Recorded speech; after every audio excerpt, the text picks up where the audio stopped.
Hello there, Ben Heller. Welcome to the Red Couch. I'm so glad to have you. Happy to be here. How you doing today? I'm great, Ben, and I'm so grateful that you made this happen. We recently connected over the WERC conference, got to know each other a little. I found out I have no chance that I can actually travel to the US in the time frame, but at least, we got connected and now we're having this conversation here. Absolutely. Why don't you start us off with a fun fact about you, Ben? A fun fact. So I am in a rock band with my 9-year-old son and my wife called the One More Timers. I play bass, Pip sings, and Ariel plays the guitar. That is so amazing. I saw that you have a number of interesting hobbies. Can I ask, what are drift cars? Okay, so you know what an RC car is, a remote control car? Oh, yeah, yeah, okay, yeah, Okay, so over the past 5, 10 years, they've added gyros to these and they put plastic wheels, plastic tires on a okay. plastic tile track, and these cars flow through there. And instead of racing someone, you're going through the corners trying to hit certain marks, Oh, and you enter a flow state with it. And it's just very pleasurable. And I've been doing it with my son for a while. And you gradually you join a group, and it's a really nice community. Everyone there, there's no one who's super competitive about it. Everyone supports each other. And I just fell in love with the community and really enjoy it. oh, that sounds like a lot of fun. And you probably need a little bit of, downtime occasionally because you have a tough job as head No, of partnerships that you are at, and head of supply chain at Zend. Is that the right way to say it? it to me, it's not a tough job. I really enjoy my job. Uh-huh. I love connecting with new people. I love innovating and solving mobility supply chain challenges. Cend is a very innovative company. It's run by Jim Petzel. Jim is always thinking about new ways to solve problems. We have Joe Bippen, our CTO, who used to build the largest moving ERP platform. Debbie Bally used to be the president of Serva. So we have a wonderful leadership team, and right now I get to do things with moving, with partnerships, with solving clutter and things like that. It's very interesting. I love it. How did you get into mobility initially? What was your Yeah. motivation driver to do that? So I'm a supply chain professional. Hmm. Early in my career, I did strategic sourcing, and I was on the consulting side, so I worked for a number of different companies. I then went client side, and then when I went to Accenture in a strategic sourcing role, Accenture's model was that we had specialists in every category, and I became a specialist for an insurance, which I didn't really care for at the time all that much, and global mobility. And what I saw in global mobility was that it has the most complicated moving or supply chain in general, with RMCs managing a lot of downstream suppliers. But I was running RFPs and I made so many mistakes and made a lot of assumptions that proved to be wrong. And I felt that Okay. strategic sourcing actually does global mobility a disservice in the larger scheme of things.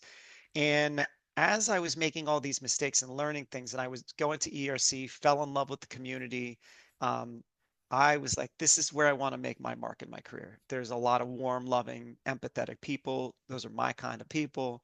And I just loved the industry. And as I got more and more proficient, I saw the flaws that were in the household goods space where RFPs were being exploited by the buyers. Essentially, you'd send out an RFP with hundreds of different locations and lanes, and people would bid artificially low at a loss on a few and then mark up everything that was outside of scope. And I saw that flaw after making this mistake and saving my company $1 million, but actually none of that money actualized. So I was like, okay, how do I solve this? I found PricePoint and became the CEO of PricePoint.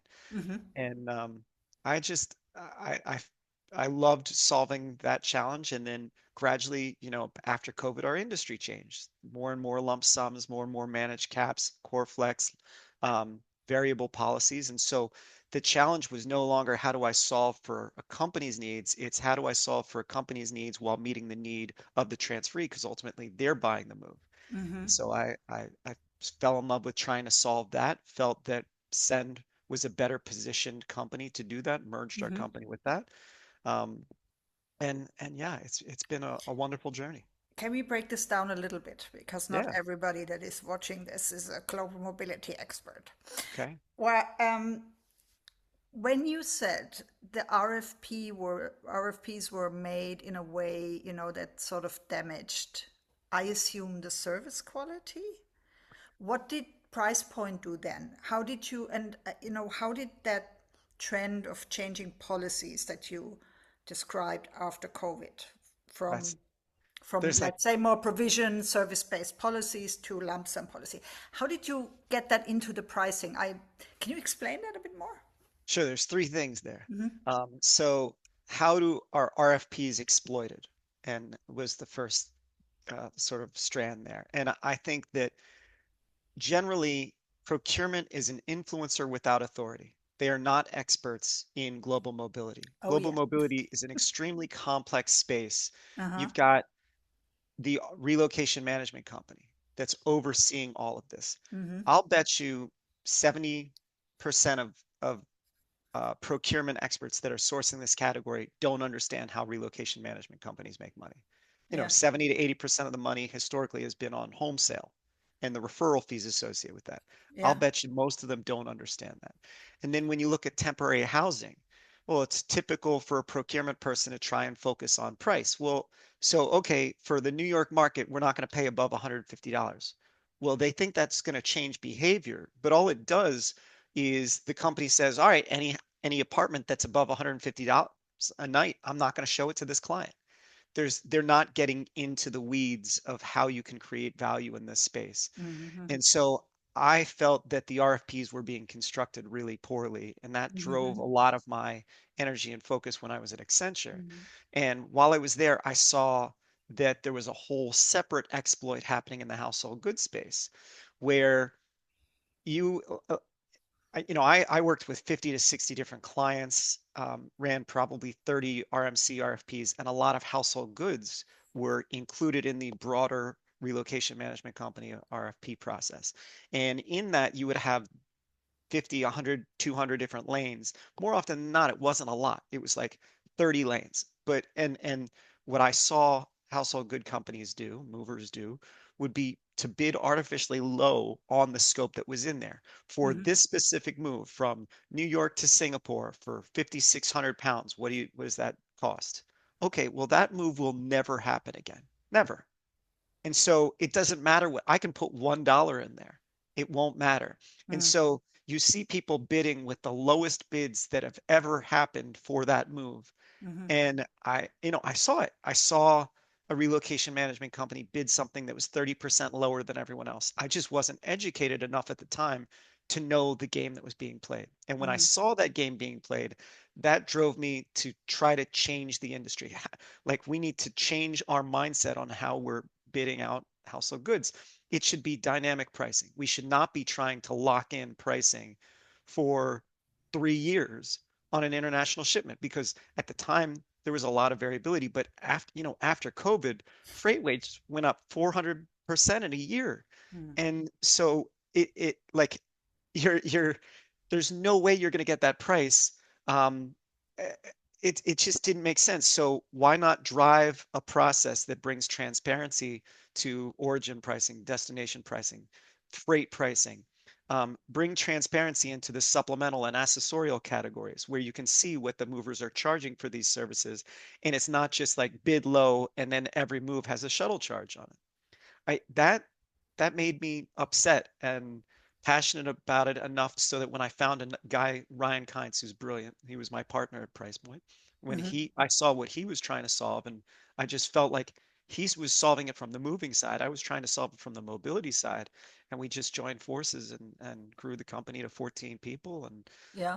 over $1 million in revenue. Well, that's amazing. Yeah. I have 100,000 questions to you. Let me just say one thing. I have a lecture on the assignment policies. So how you design assignment policies from scratch, basically. Mhm. Also working on a book at the moment, and I'm not a fan of lump sum at all. Never Mhm. been. I'm always more for services. And Mhm. I look at this very much from the perspective of the expat couple. because Hmm. I think, you don't know what you don't know. Hmm. So they don't know what they need, honestly. Like, for example, I always notice that with spouse career support, it's something, they don't know that they need it in certain locations because they think, it's going to be easy to find a job. And then, if you sort of give them a lump sum, they probably spend it on something else, like, oh, I'm going to buy a new TV set. And then my spouse is still going to be home and still going to be unhappy. So I have I have tried to say to companies to maybe just think of, because we're, also, what is another trend is that we're hardly talking about international assignments anymore. It's mostly like one-way direction, international hires, international transfers now, that they should think about a budget. Yeah, so for example, 20,000 US dollars. And within that budget, we have the move, we have the temporary housing, maybe tech support in the first year, immigration, spouse career support. But then, we sort of consult the Hmm. expats, and then they pick the service, but we're managing the budget in the background Hmm. as global mobility managers. But I'm not sure, if there are any good tools out. So I would keep your company in mind, because, there's probably something that could be relevant for Absolutely. the people who actually want to do this. When I tell them in theory. Yeah, I think, you know, I think you're fighting the good fight. Ah, And having some management while providing the employee flexibility, I think is the best way to optimize a complex ecosystem where you're trying to solve the company's needs, trying to solve the transferees' need, make sure they're successful in a new destination, that they get to the right place at the right time, and they're working hard. Um, but what I hear consistently from corporations nowadays is, how can we spend less money and get a better result? That's what they want.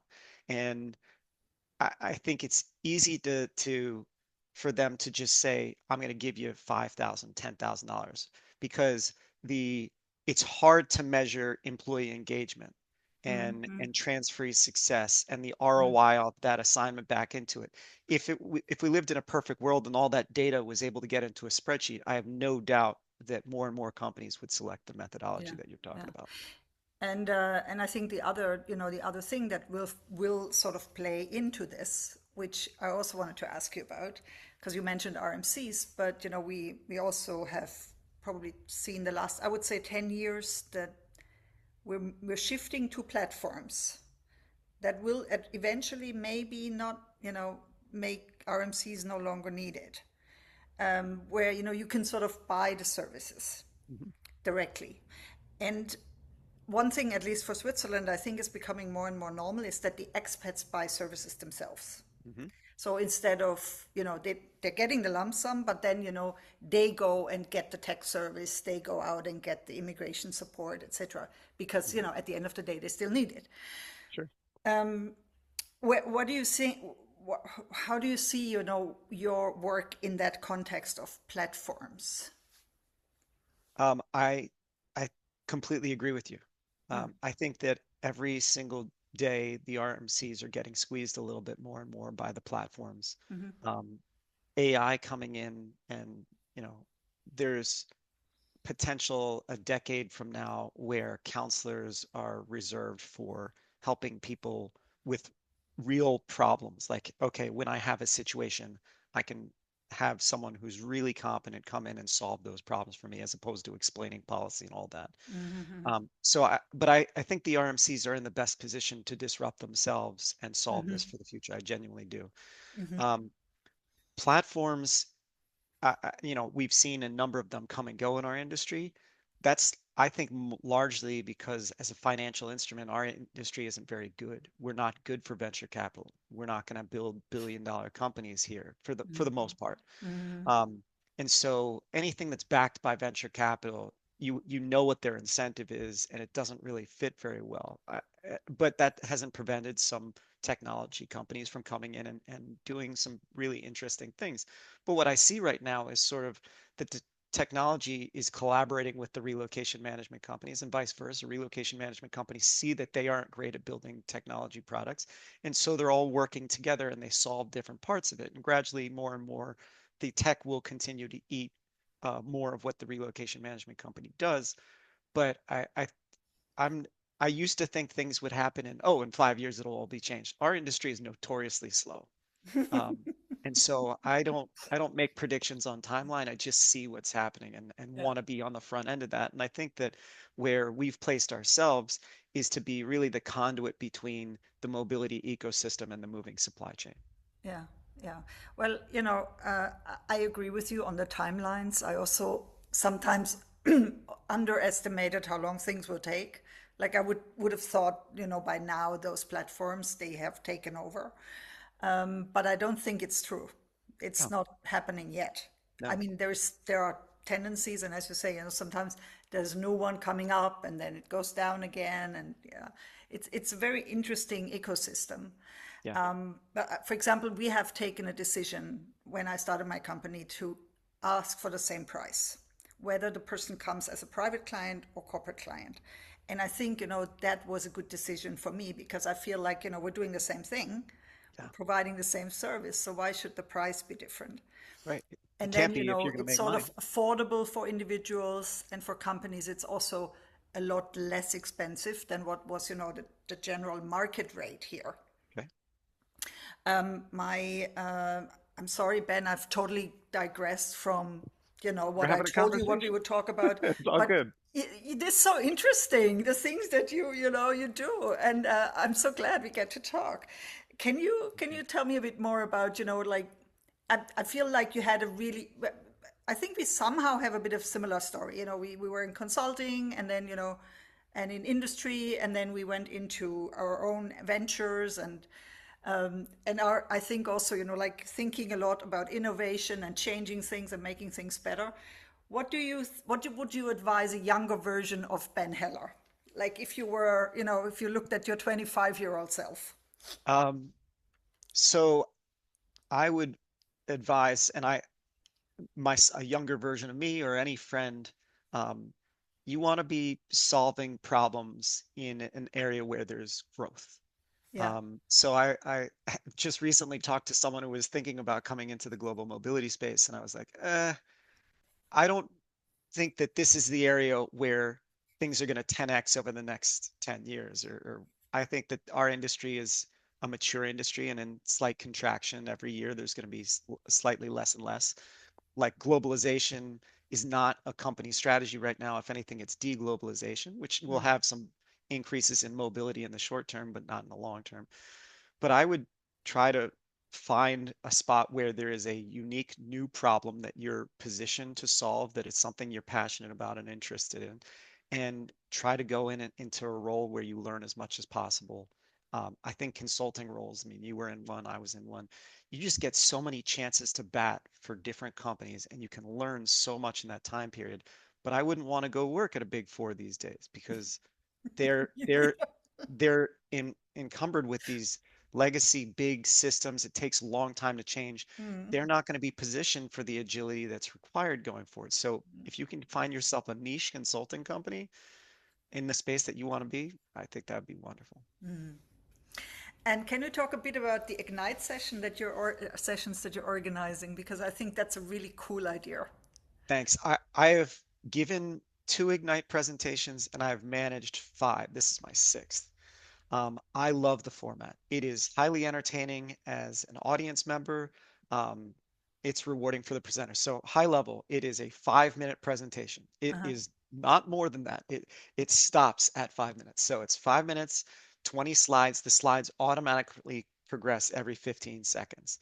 And I've hosted this now for WERC for years, where we get 10 to 12 different presenters. It doesn't have to be about global mobility or work. It can be about personal things. Uh-huh. And it allows the audience to be entertained, but they learn something. Each Ignite is about bringing insights to the audience fast. And I love how supportive the crowd is. They roar with cheers even when the person on the stage, even if they fumble or a slide is doesn't progress. It's a really rewarding presentation to give and to receive. And I just love helping people through that process. There's something inside of me that just takes immense pleasure in seeing other people thrive. Uh-huh. I've seen people's lives change through this. Um, I'm getting wet eyes just thinking about it. Oh, And I love doing it, and it's a gift that I get to continue to do it. oh, that's a wonderful. And I can tell you have a big heart. That's really, Thank it's obvious, from what you're saying. Now, more importantly, are you also gonna have your band play at the WERC conference? Absolutely not. No, so I just moved to a small town called New Hope, Pennsylvania. It's this Okay, beautiful artist town on the Delaware River. Only 2,000 people live here. But in my house, I built a music room, nice, and I have instruments all over, and we've got like a Samsung Frame TV, which we turn into a karaoke machine at night. We have a disco ball. We have a wireless Bluetooth microphone for my son. So when we have friends over, often I'll have people playing instruments at the end of the night. We'll do karaoke where people play music along with it.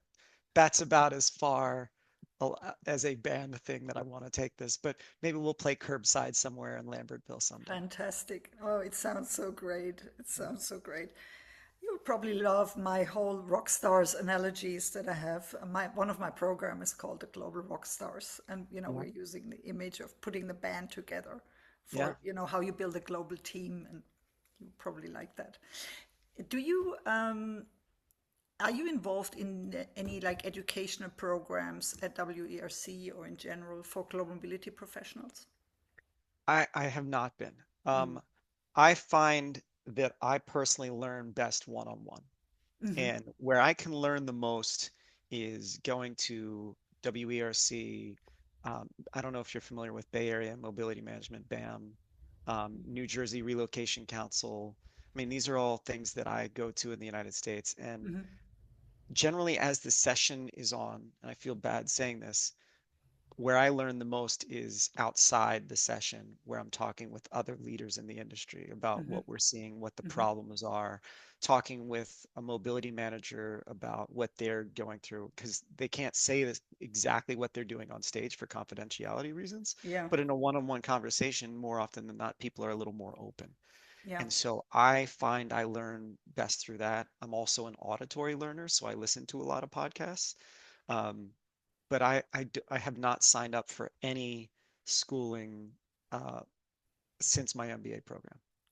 Would you think if if you had to give me a tip as a lecturer in global mobility in terms of topics that you think are a bit undervalued or should be stressed a bit more to HR professionals, recruiters, and global mobility managers? Because I feel like we should also educate HR professionals and recruiters more about our topics. What do you think Yeah. we should talk about more? Um, I am not an expert in recruitment, but my guess is that they are not experts in global mobility. And a lot of their job is to find individuals, place them in these roles. And I think that if you could find a way to simplify the education process for them so that they understand that this is an HR strategy, how to use it, when to use it, what the costs are associated for. I would assume, and granted, that's a big assumption, that Mhm. that is a problem that exists today within recruitment. But honestly, I don't have a lot of data on like training and what the needs are here. So I would just be giving you uneducated information. Yeah. No, don't worry. Well, I'm collecting data from the talks on these I, topics, and I feel like, the topic about pricing and services is probably a little bit undervalued in a lot of the courses. I could see that. What I have noticed is that in general, most professionals out there, no matter what role, they are not good at strategic sourcing. They don't understand the concepts. Um, and I think that being a global mobility manager is being a supply chain manager.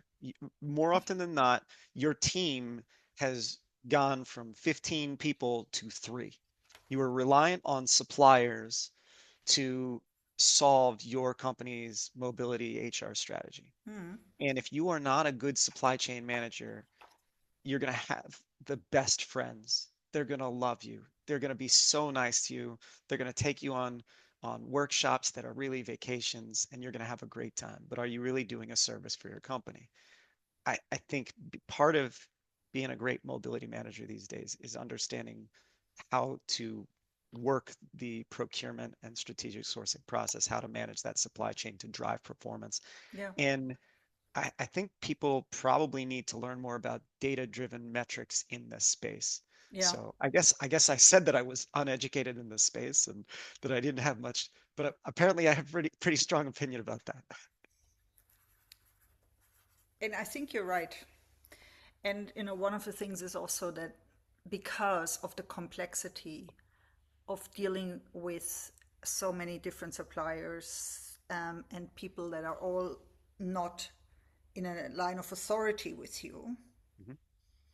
I think you almost you need to develop skills like a good conductor of an orchestra Absolutely. and work with a bunch of divas as well, a bunch of superstars. But at the same time, you need to make sure that everything sort of flows together. Yeah. So, and I think that's a skill. That is really like it's a skill and it's also an art. Yeah. So really, really successful global mobility leaders, they have sort of learned this. It's a lot about building good relationships, working the network, but also, learning how to lead without authority. Yeah, as you say this, I'm thinking of the two global mobility leaders that I have experienced that I think are the best, Adele Jurgen and Uh-huh. Amy Parent. I think they are both exceptional global mobility leaders, and both of them do this really well. And I hadn't put that together until this Ah, moment. again, what learned, as the Germans say.